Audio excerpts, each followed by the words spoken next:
Hello, welcome to Kevin Eat World. This is my eating program, and I will be eating this lovely food in front of me.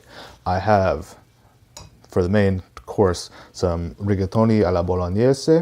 I just made the ragu, just came off the stove a few minutes ago, so that'll be good. It's rigatoni from a box, so, you know, it's predictable, but dependable, I guess. And then over here, I wasn't really, it was a last minute thing. The only vegetable I had in my fridge was some pak choi, so I just did a Italian style, some oil and garlic and balsamic. And the same wine that I made to use the ragu is just some plain old Chianti. And it's so-so. It's Chianti. I'm not too crazy about it, but whatever. There's probably some good Chiantis out there. So, let me turn my monitor off because I'll be staring at the monitor instead of the camera. So let's dig in. Bon appetit.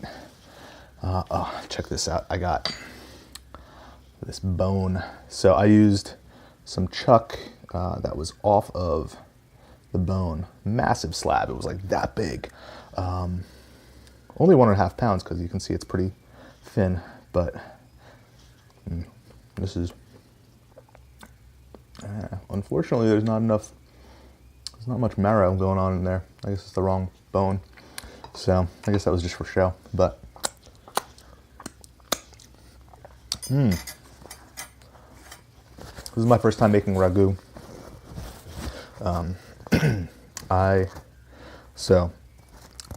It's been a while since I've made Italian food, and the stuff that I usually make, I mean, it's always kind of a little bit fusion, being Italian-American. Things evolve with whatever's in your pantry. Same for every cuisine that you eat, I'm guessing, wherever you are in the world, unless all you have exposure to is, I guess it's an American thing, right? We have exposure to so many different cultures, foods, for so long that things just like evolve.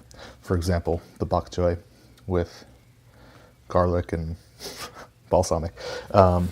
Anyway, this is more of a northern Italian dish, Bolognese. Bologna is up there. My family's from the south, so we never, I don't know if it's just my family or what, we didn't really have ragu. Anyway, let's dig in, because I'm not sure how this turned out, and we'll see.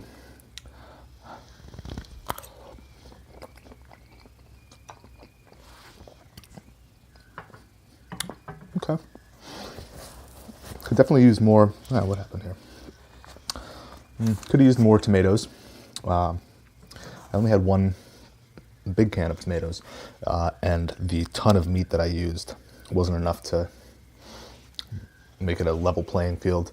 But I ran across the street to the bodega. Bodegas are, well, watch Half Baked if you get a chance, and you'll get an idea of what a bodega is. Anyway, in the city we have bodegas. That's where you get your canned goods and packaged. Advertising would call it consumer packaged goods, CPG. So ran across the street, got some low quality crushed tomatoes, threw them in.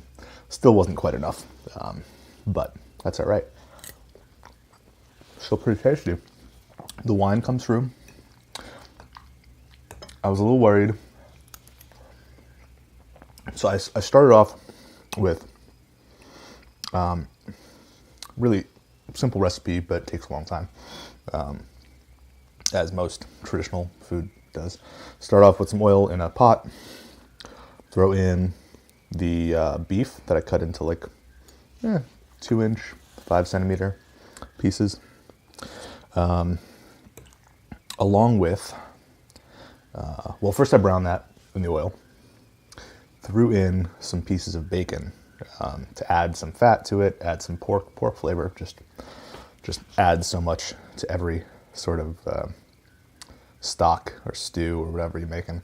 So, but as it was going along, my kitchen was smelling, this isn't a bad thing, it was smelling like bacon and tomatoes, which really good combo. But I was hoping and it turned out as such that it wouldn't be so bacony. So let's get some of this.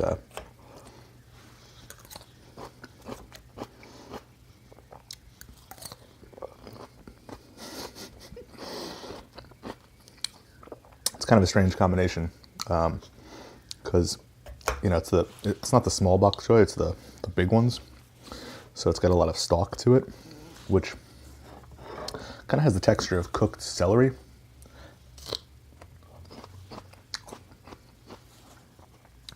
And as a flavor, I don't know, it's such like a mild vegetable. And I think I put a little too much vinegar, but still pretty good.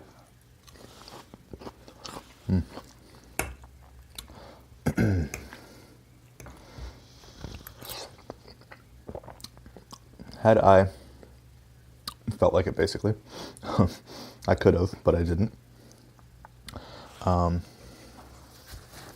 Would have made probably tagliatelle. That would have scooped up this meat a little bit better. But this was actually pretty good.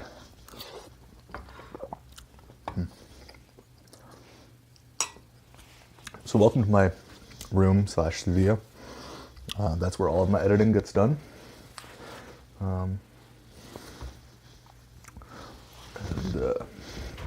This is my lovely but uncomfortable chair. Got a few cool pieces in here. That's what happens over time as you get older. When you're a kid, I start out with so much crappy, like, put it together yourself kind of stuff. Then eventually, like, you buy one piece, buy another piece. So I love this TV stand from CB2, lime green. As you can see, I like bright colors. That chair I got off Craigslist for cheap. Actually, a lot of this stuff I did. Looks really cool, but super uncomfortable. You have to, like, I don't know, you can't really, it's too narrow depth-wise. So in order to get, like, comfortable and lean back, your butt has to be right at the edge of the seat. So if I ever have any company over, they probably don't like sitting there. But the couch is comfy. Big comfy couch. Got my guitars. That bass is my custom built Warmoth bass with jazz bass body style, precision bass pickup layout, Bartolini pickups, Ibanez monorail bridges, and all sorts of, I don't know, looks fun. Used gold hardware. Sounds really good too.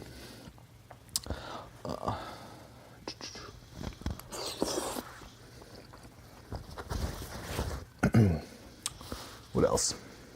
Practice amp over there. Studio amp over there. It's an Ashdown Mag 300. It's pretty bold sounding. What else? Ugh. Lately, I finally figured out how to obtain copies of legally of Dreamcast games. So I've been playing a lot of Dreamcast, namely Rayman and MDK2. Yeah, it's been fun. Rayman I never played it as a kid. And I didn't have a Dreamcast as a kid. So it's been a fun experience, kind of reliving moments that I never had in the first place.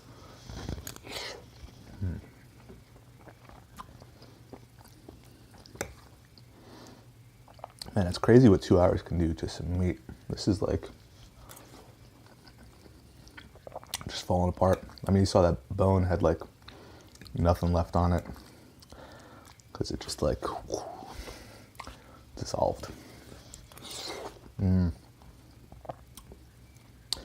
So I didn't tell you how I finished this. Brown the meat, put the bacon in, and then onions and garlic. go in for a couple minutes just to like warm them up, get them a little translucent, sweating them a little bit. Throw in the wine, about a cup, not too much.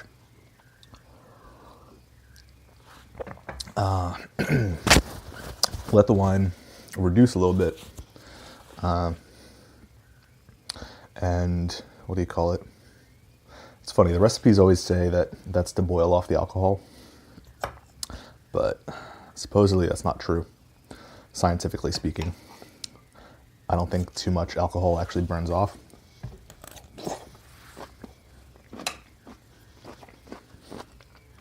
I think it's more for the flavor. So as you reduce it, flavor gets stronger, so that once you add the tomatoes, it'll be able to dilute without losing the wine flavor. Because I can definitely taste the wine. Sorry, it's hard to get comfortable. This isn't really an eating table; it's more a coffee table. And the legs are pretty narrow, so my knees can't get under it. Oh, anyway, let the wine reduce.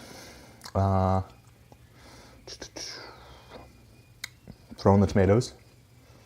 And you'll have to eyeball it. I don't know exactly how much per. So the recipe said for using 500 grams of meat, which I was using a little more than that. 1.5 pounds is, let's see, a kilo is 2.2 pounds. Half a kilo would be 1.1 pounds. So somewhere in between there. Recipe said 500 grams of meat. Use 3 small cans. I guess those are, what would that be, like 500 milliliters? No, that's a half a liter. 300 milliliters? I don't know. 3 of those cans of tomatoes. I only had 1 big can. I don't know how much is in there. Probably 500 milliliters.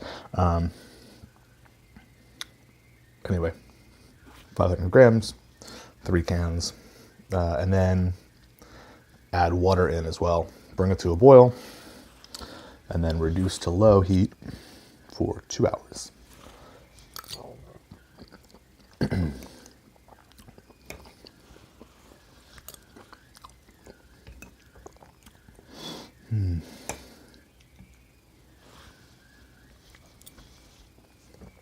don't know if you can hear that whining in the background.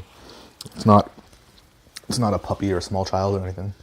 It is my radiator. That's what New York radiators sound like. The steam is fighting its way up. But it's already pretty warm in here, so I have it like closed most of the way. I wonder if I can close it all the way.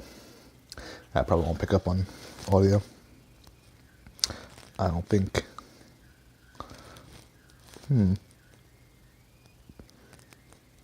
Maybe. Can't really see the waveforms, but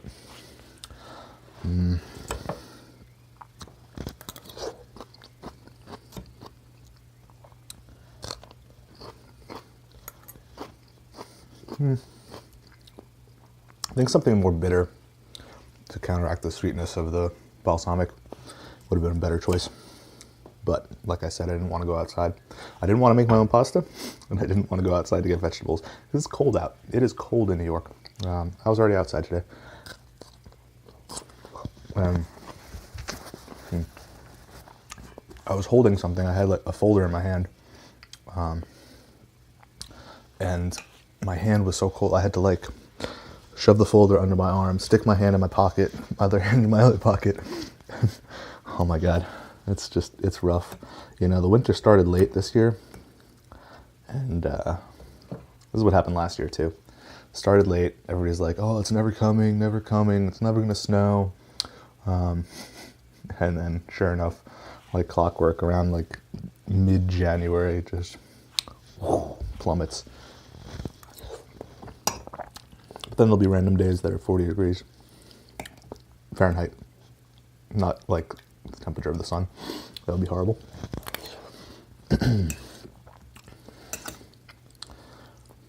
Sorry, Australia, because I'm sure it's like 40 degrees there right now.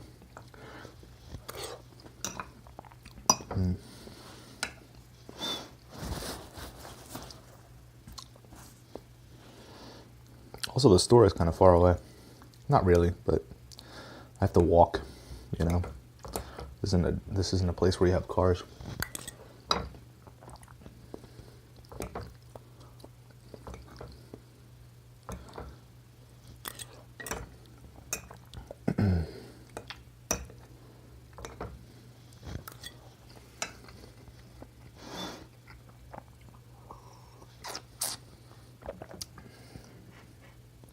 One isn't too bad.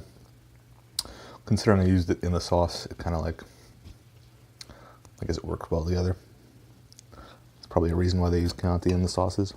Unless it's just because that's the Italian wine. Well,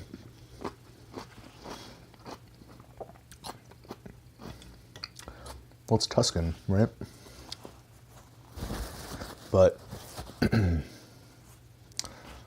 Bologna is kind of far from, I guess everything in Italy is kind of close. It's a country the size of California, so.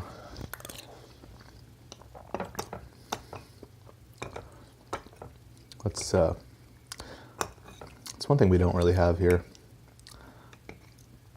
is the ease of travel. You know, you can sort of, I had gone to Italy and, you know, you go to a day trip that's like a couple hours away and you're in a different region and things are totally different. Went to this beach that was on volcanic rock, like not pebbles, but like outcroppings of volcanic rock with tide pools in them. That was fun. You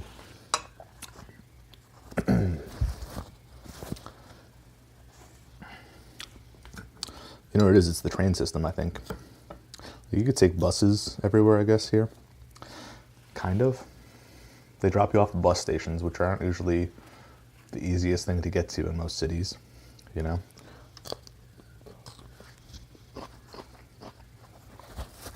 Took the bus to DC once, and actually that's a good bus station.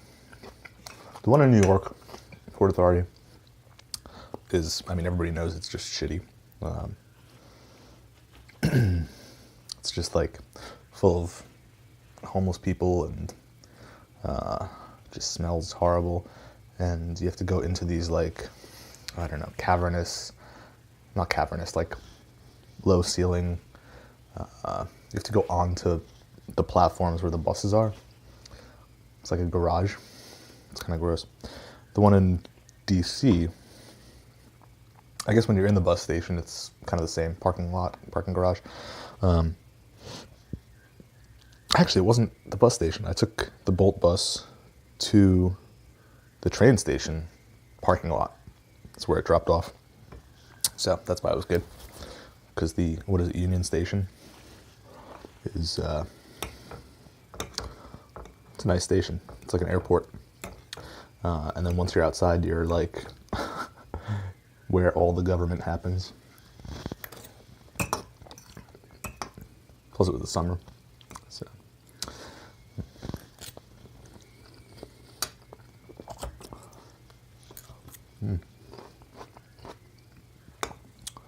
So this is starting off as pre-recorded because that's what I have the means to do right now. But I'd like to figure out how to do a live stream on YouTube. Because I think that'll be fun. Answer comments. Hopefully not mean comments. Answer comments live on the air. While I'm eating, while you're eating, we'll have a meal together. Have a little chat. This actually turned out pretty well. Not too bad. Well, this, on the other hand, I should have chopped this a little smaller. I'm getting it all over my sweater. Drop my spoon. Damn it. I had rolled up my sleeves, but they wouldn't stay up. Oh, change positions. This is really uncomfortable. I gotta get a different table. Or maybe I'll move the legs out so I can fit my legs under it. I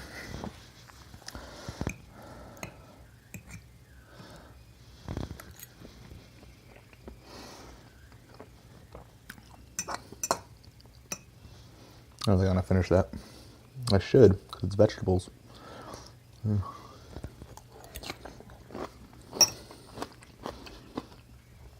I do like vegetables, but this is just... If I had a knife, I would cut it smaller.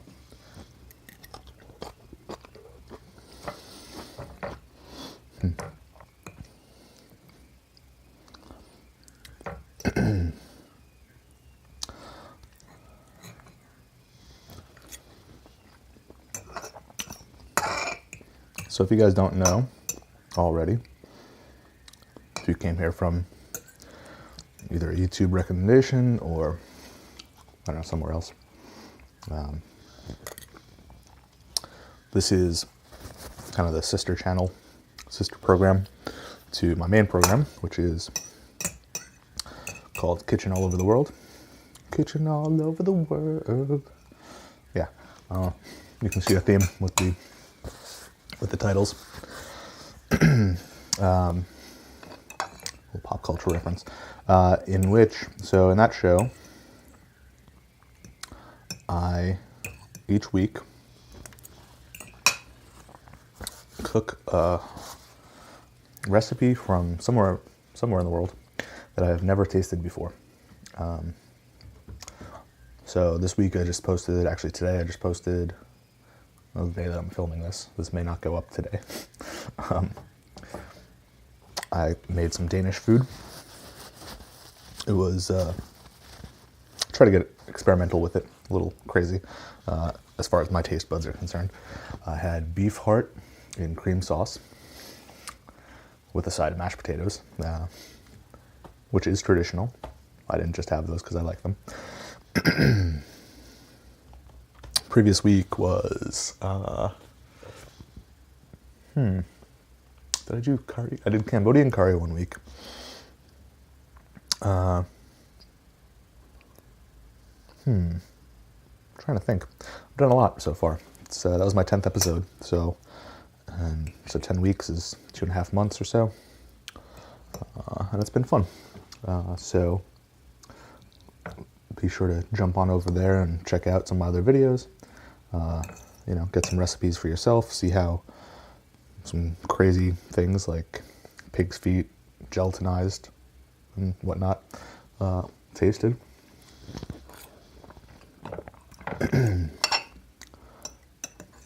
And let me know in the comments if there's anything that you want me to cook on there, or if you have any meal suggestions for things that I should try out that I can probably order from a restaurant or something to eat on this show, then let me know in the comments. And if you liked having your meal with me, or just watching me eat, hearing about my food, hit that little red button down there to subscribe to my channel. That way you'll get notifications every time I post one of these, and you can watch it, What I like to do when I get home from work is I've got my Chromecast plugged into my TV right there, my couch right here. This table is usually over here, and this is where I normally eat off of, just not sitting down on the floor like this. I just did it for convenience sake because that wall is kind of boring and white. There's a couple posters on it, but anyway, I get home from work, set down whatever I have to eat, and check my YouTube subscriptions to see what some of my fellow YouTubers are up to, and some good shows that I like watching.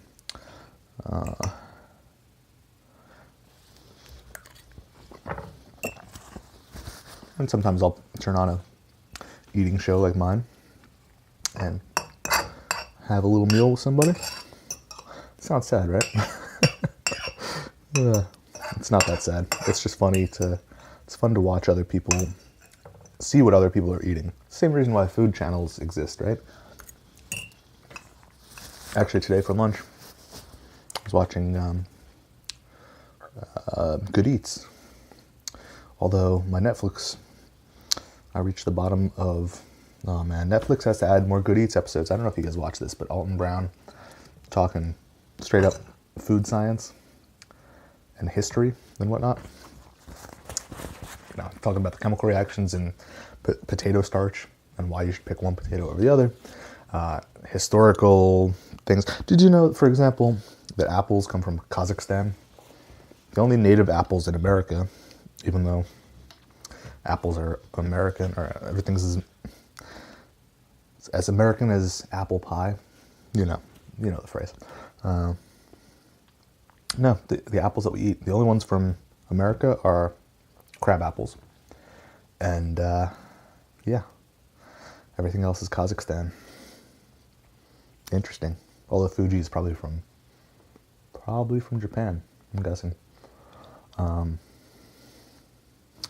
Yeah, let me dig into this little bit. It's getting full, because that was a lot of pasta. Kind of trying to follow suit of the other eating programs that are out there. The mukbang, where they eat a whole bunch of food in one sitting. This is my second meal of the day. I only eat 2 meals, so even though it looks like a lot, spread out. So, but I do feel full. Oh my god.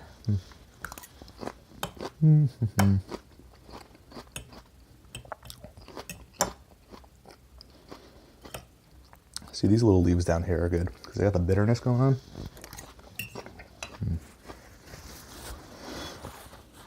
The stalks are kind of bland.